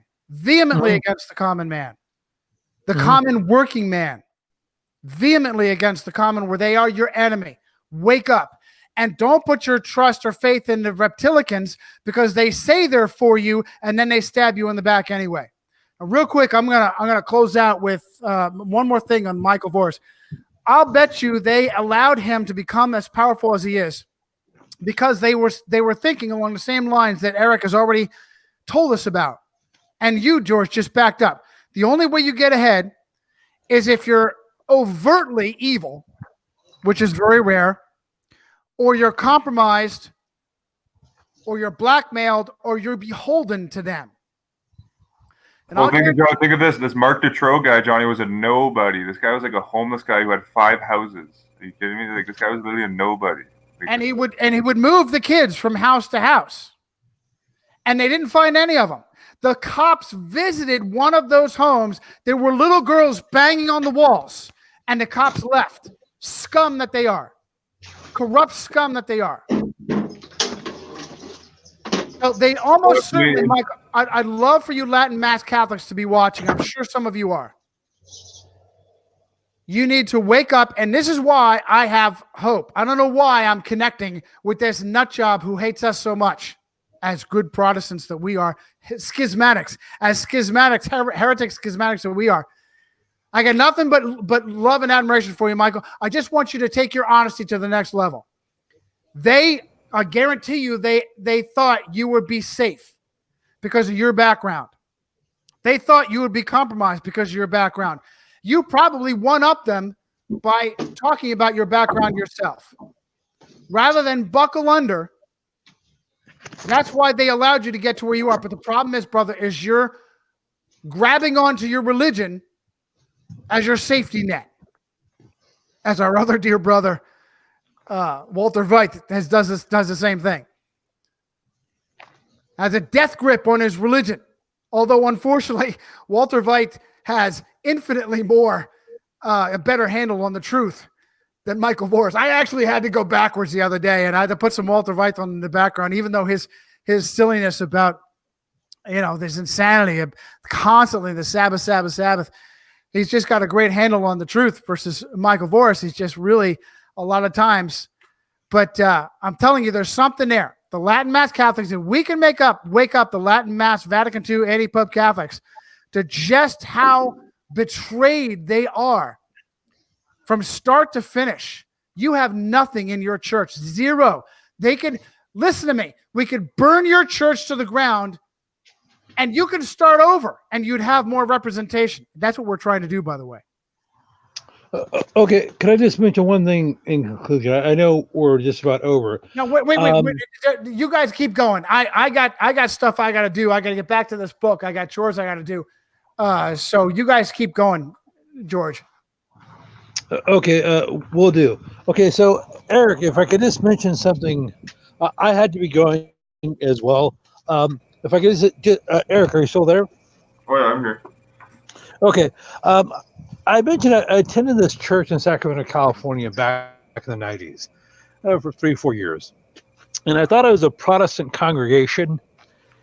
And it was one of the largest churches in the Sacramento area.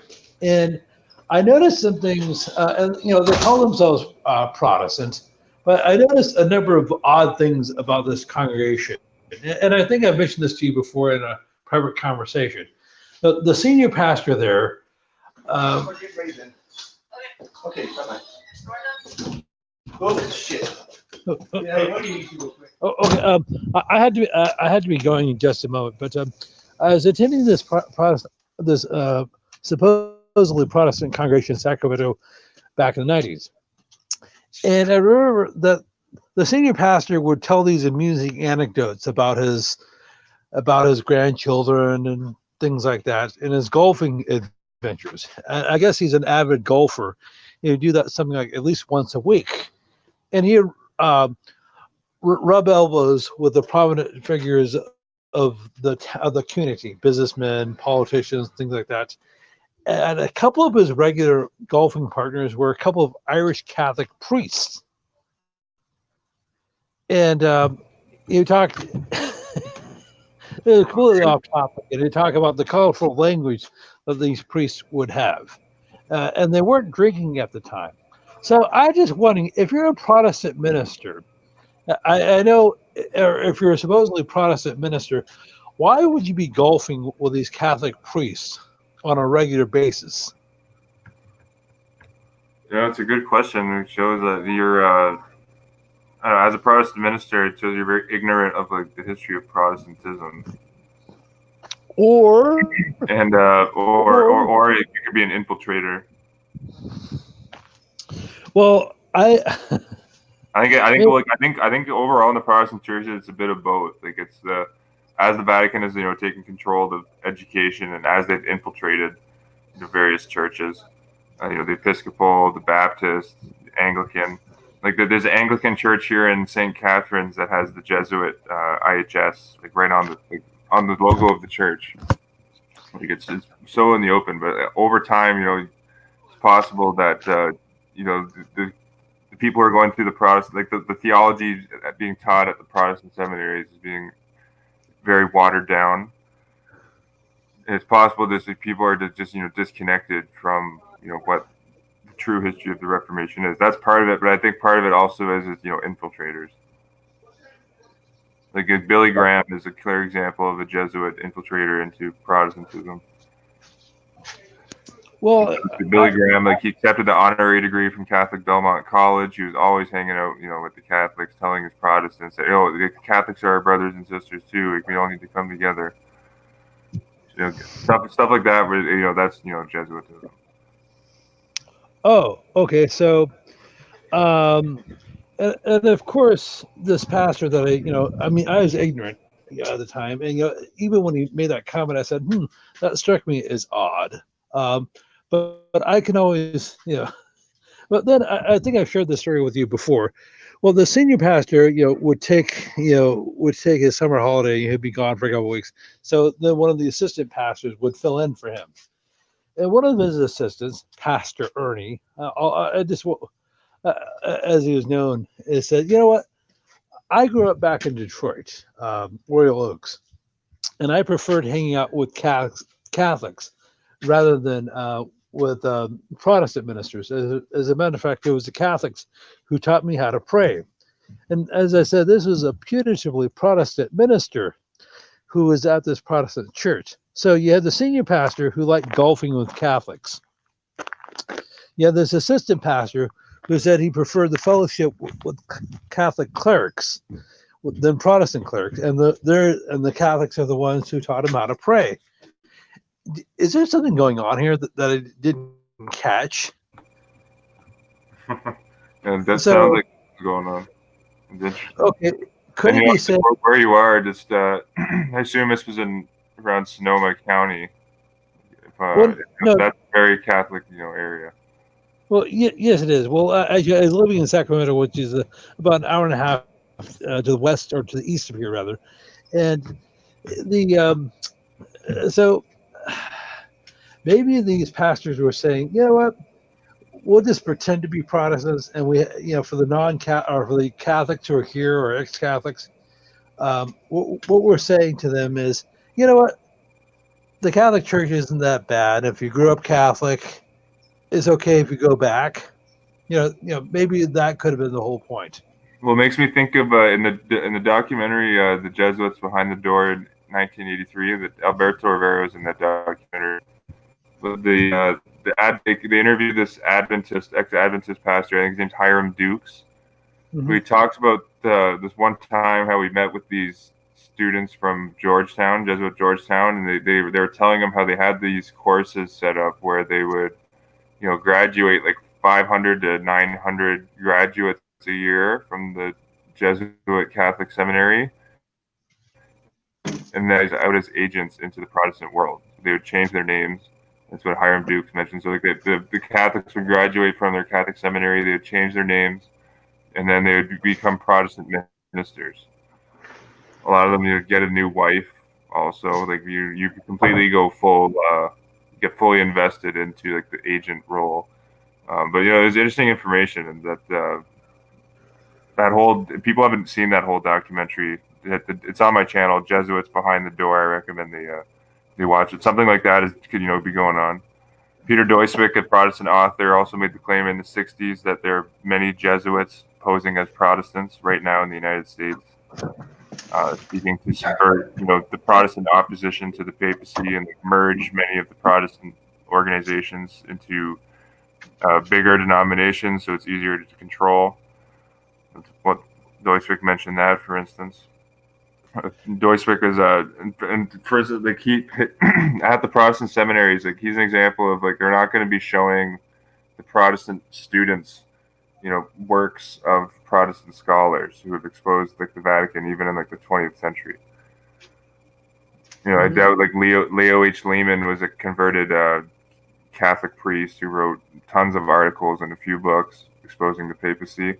They won't be going into him. They won't be talking about, Peter J. Doiswick, Protestant author, many other Protestant authors. They're probably not even reading, the 18th century, like James Wiley wrote his Protestantism in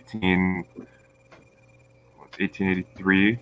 I think Wiley wrote a book on the Jesuits. Like there's many Protestant authors that like they'll be skipping over at the seminaries that have exposed the Vatican, like H. Creighton Guinness, Theodore Greisinger. They won't be bringing up his books. And there's many others, but I think that's part of this too. Is it's just like they're filtering out, and they're putting in like the Billy Graham type of literature. Mm-hmm. They replace the traditional Protestant scholarship. Or they'll talk about how great, quote, Mother, end quote, Teresa was, and that how she was a paragon of Christian virtue, and how we should all strive to emulate her, or talk about how John Paul II, aka Karol Wojtyła, was this great anti-communist crusader, and how we should admire him.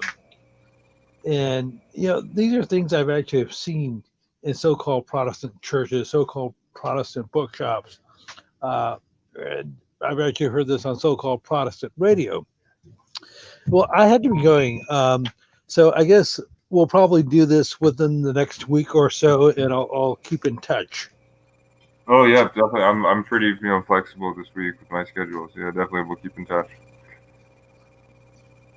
Oh, okay. Well, take care, Eric, and Johnny. If you're listening, take care too. Yeah, all the best, George, and you too, Johnny, if you're listening. For me, I'm just going to. You can sign off whenever you want. I'm just going to probably wrap up with like another 2 or 3 minutes before I sign off. Well, I actually had to be going. I had to be going 5 minutes ago. Oh yeah, no worries at all. Yeah, just do what you got to do. Yeah, I don't want to keep you here from where you got to be. Yeah, so I'll see you soon, George. And for me, I would just tie it in with the labor movement that I was going in earlier in this video. I got the preface that I wrote up here for the Dollar in the Vatican. I quote, this is a quote from the book The American Pope by John Cooney on page 98. And this just shows, how the Catholic Church is playing both the rubber baron class, they're allying themselves and controlling the rubber baron class, while at the same time, all the union leadership in the United States is controlled by Catholics, and it's a systematic takedown of worker representation.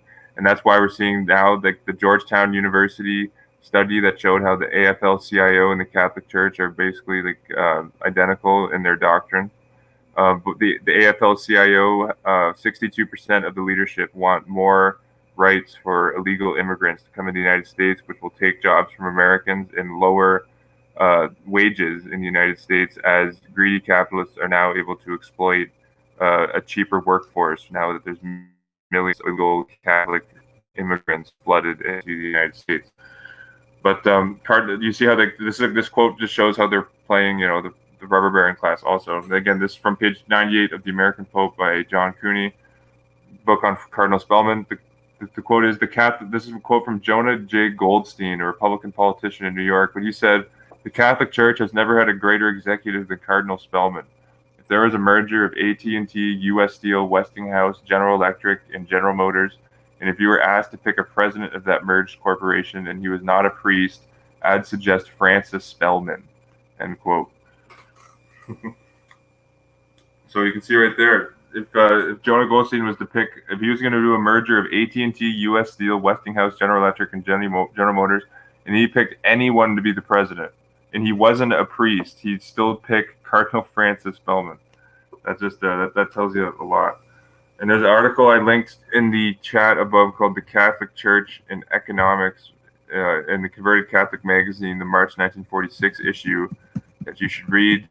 I'm just going to read a little excerpt here from Leo H. Lehman. He says, "If anyone thinks the Catholic Church today has abandoned its aim to bring the world back to the feudal conditions of the Middle Ages, he either has been deceived by the oracular nature of pontifical pronouncements on economics, or has failed to read correctly the writings of the Catholic Church's outstanding economists in America. The late Monsignor John A. Ryan, I mentioned earlier in the show, John A. Ryan is all about a just profit idea.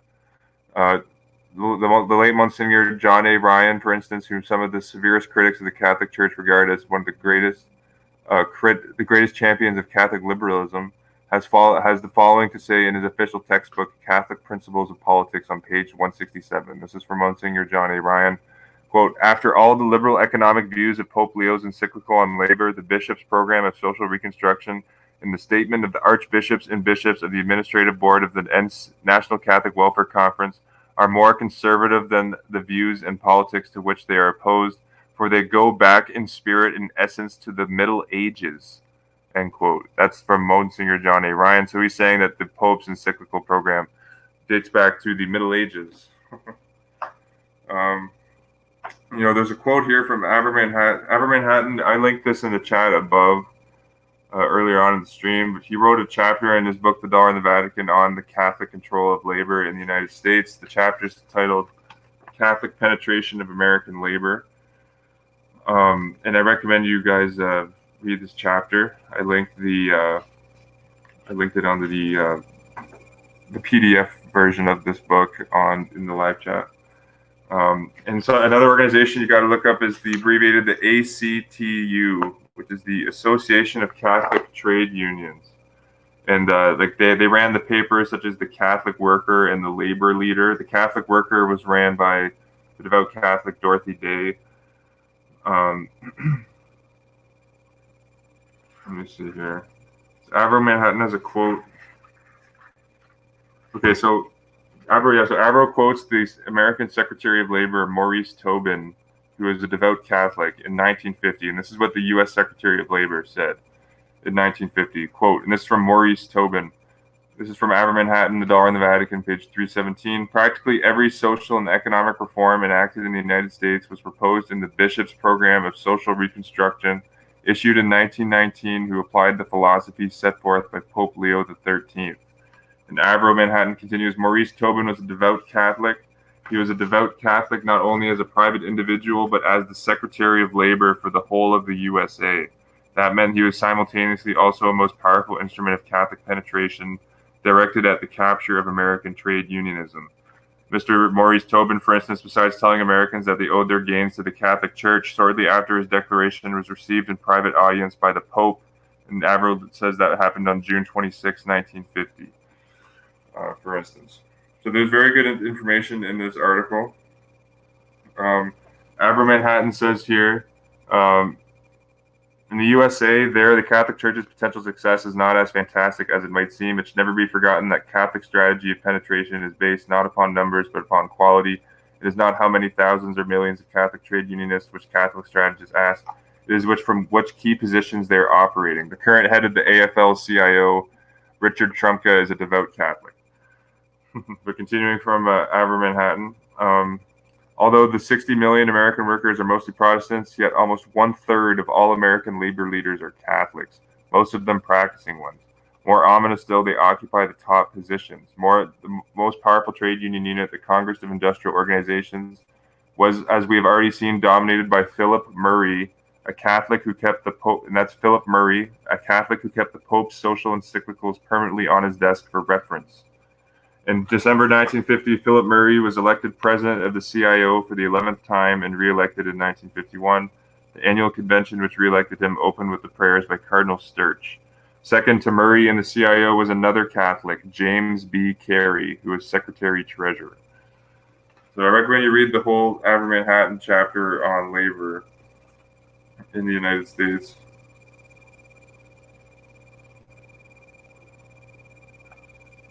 And Abermanhattan quotes Cardinal Samuel Sturch of Chicago, saying that the United States is no longer a Protestant country, which is an interesting quote. And just to go back to what is the philosophy of Leo XIII, who all the Catholic trade unionists worship. Leo XIII was a supporter of this current exploitive system where the 1%, like in Russia, the 1% owns 75% of all the wealth.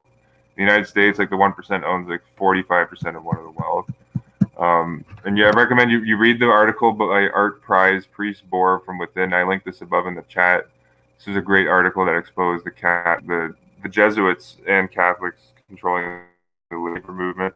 There's a Jesuit priest, Reverend Philip A. Carey, S.J., who is director of the Jesuit Xavier Labor School, which was the first labor school that the Jesuits built in the United States in, I think that was 1919. But I just want to go into the philosophy of Leo XIII. Okay, so this is going from Art Prize. It says, first of all, quote, God's truth as laid down by Leo XIII and the condition of the working class is, that's the translation for Rovum Nogorum, his famous encyclical, which the Catholic labor leader program stems is, quote, our first and most fundamental principle must be the inviolability of private property, end quote. Pius XII, in September 1944 Vatican radio address, prescribed any social order that, quote, that denies the natural right to ownership to commodities and means of production, end quote. See, the Vatican is very pro-cartel capitalist. Secondly, quote, from Leo XIII, the church condemns the various forms of Marxist socialism. That's not true necessarily today. This article was written in 1949. But I'll show you why. So what the Catholic Church has done is that they've depleted so much of the wealth of the working class while simultaneously building massive right-wing so they're building a left-wing social movement at the bottom while building right-wing oligarchical police states at the top. I'll read a quote from the ERI journal, which kind of sums that point up well. It says here, it says Pius XII and excommunicated even socialist groups that have, quote, abandoned class war and no longer attack private property because they, quote, do not repudiate the basic socialist idea, merely repudiate it in practice. Thirdly, Leo XIII in his famous encyclical ordained fixed classes like those of feudalism under the medieval church state, saying, quote, let it be laid down that humanity must remain as it is. So humanity must remain as it is. The Oxfam report shows that we have more wealth inequality today than the age of the pyramids. But Leo XIII says, let it be laid down, that humanity must remain as it is. There naturally exists among mankind innumerable differences, and unequal fortune is a necessary result of the inequality of condition, which, quote, must accompany man so long as life lasts. Therefore, rich and poor do not form classes intended by nature to live at war with one another. So that's Leo XIII's doctrine, and this Art Prize says here the basic doctrine of the Association of the Catholic Trade Unions, ACTU, is that he gives their 4-point doctrine. 1, the Roman Catholic Church is the supreme authority on all matters and stands above all governments, and the Pope is the, quote, infallible authority of the Church. 2, the system of capitalist private property and profits is, quote, inviolable. 3, the basic idea of socialism and communism contravenes, quote, God's truth. And 4, there must be no basic social change. All classes must remain fixed, and each person must stay in his class. That's what the Association of the Catholic Trade Unions 4-point plan was. Which is interesting. And let me just pull up this article here. I just want to bring up that excerpt from the ERI. Give me a second here. Where he talks about the right-wing police states on top with left-wing social programs on the bottom, which is exactly what the Jesuits have been doing. Let's look at the 1033 program, for instance. The Homeland Security giving $34 billion to the cops while, illegal immigrants are being funded by taxpayers who are stealing jobs from Americans, and unions are being slashed. I covered, it was Jesuit-trained Lane Kirkland, who is the head of the American Federation of Labor / Congress of Industrial Organizations, AFL-CIO, during the Reaganomics era. And Lane Kirkland went to Jesuit Georgetown, and he, shredded unions. Unions were shredded under his tenure as the head of the AFL-CIO. He was replaced by John Sweeney, who was a devout Catholic, who was then replaced by Richard Trumka, who is a devout Catholic. So they got all the key positions controlled in the labor movement as the systematic takedown of all unions in the U.S. or worker representation, and the rubber barons will be running amok and being able to do whatever they want, because that's part of why all these Catholics are being flooded into the U.S. is to make labor cheaper.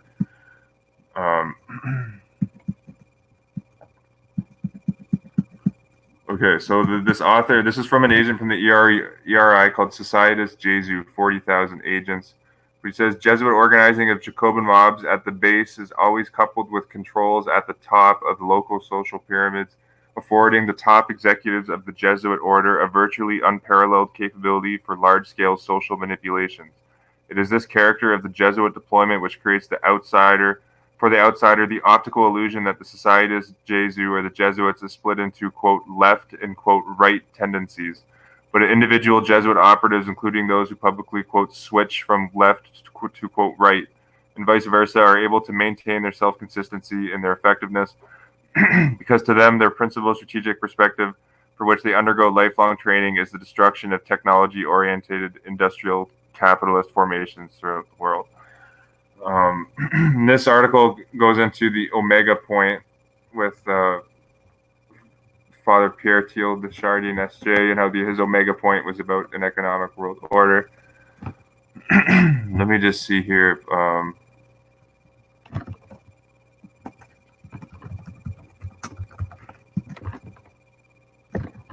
Where was this? Yeah, but this article is called The Societas Jesu 40,000 Agents. I'm going to link this in the chat before I go. I recommend you also, I linked this already, but read The Catholic Church and Economics, the article by Leo H. Lehman in the Converted Catholic Magazine, March 1946.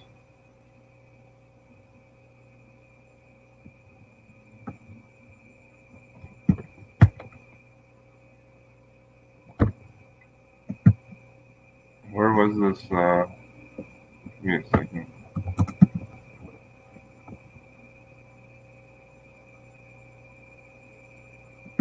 Okay, here is the page here. So I'm going to link this into the chat so you guys can read this if you haven't already. Okay. So, bear with me. I want to pull up this one quote. I think it was in this article. Okay, so this is what the Jesuits want to do. So the long-term strategic objectives to which the Jesuits are now deploying worldwide have been presented in the writings and communications of Jesuits as theologian Karl Rahner, S.J., Teilhard de Chardin, S.J., and the late Carroll Quigley, who wrote Tragedy and Hope, the Dean of History at Jesuit Georgetown University. In summary, the Jesuits seek a synarchist world order by the year 2000, initiating the era of, quote, the Great Stability, to be based on 1, a drastic scaling down on the use of science and technology in the world economy, and 2, on a defeat of the, quote, middle-class industrial capitalism by a combination of, quote, left guild socialism at the bottom and, quote, right oligarchical police states at the top. Continuing, the Jesuits also want a general weakening of the emasculation of the sovereign powers of the nation state, which is to be replaced by various, quote, one world or world federist supranational agencies like the World Bank, the International Monetary Fund, variants of UNESCO, etc. So I think I'm going to end it there, but you just, it's important to know how the complete Catholic control of the labor unions in the United States is designed for their ultimate destruction. It's just like how the Catholics are in complete control of the NRA, and the NRA will be taken down pretty soon. Add to all these recent shootings, and guys like Jesuit-trained Andrew Cuomo declaring war on the NRA. The head of the NRA, Wayne LaPierre, is Jesuit-trained like Andrew Cuomo. Wayne LaPierre went to Boston College. So the NRA will be taken down very shortly, just like all unions in the United States, and wages will go way down, and just the gap between the elite rubber barons serving the Vatican and the populace will continue to grow. But yeah, that's all for this one, YouTube. Peace and love, and Nam Nast. I'll catch you on the next one.